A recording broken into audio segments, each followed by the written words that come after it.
এখনো পুরোটা বাজেট করে ওঠা হয়নি। বাজেটটা অ্যানালিসিস করতে হবে। আর মানে মেয়র সাহেব যেভাবে পড়ছিলেন অক্ষরগুলো, তাতে আমি খুব মানে নিজেরাই ঘেটে যাচ্ছিলাম প্র্যাকটিক্যালি ব্যাপারটা।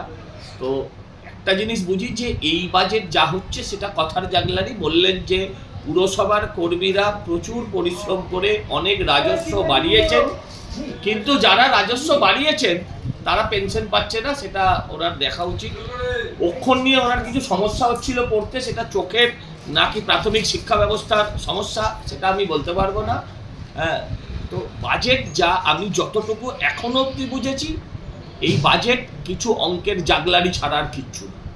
কিছু অঙ্কের জাগলারি ছাড়া আর কিছু নয়।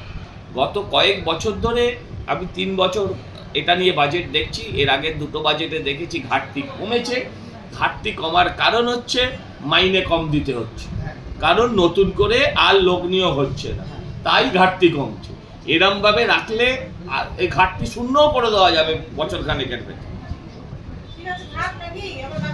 ঠিকই বলেছেন, পুকুর বোঝাতে স্যাটেলাইট লাগবে, কারণ পৃথিবীতে দাঁড়িয়ে মাটিতে দাঁড়িয়ে ওনার পক্ষে সম্ভব হচ্ছে না। মহাকাশ থেকে ওনাকে পুকুর বোঝানো বন্ধ করতে হবে।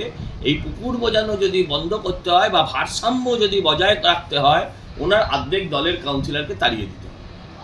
অর্ধেক দলের কাউন্সিলরকে তাড়িয়ে দিতে হবে, তা না হলে এই পুকুর বোঝানো এসব স্যাটেলাইট এসব গল্প, দ্রোণ ফোন এসবের গল্প আমরা অনেক শুনেছি।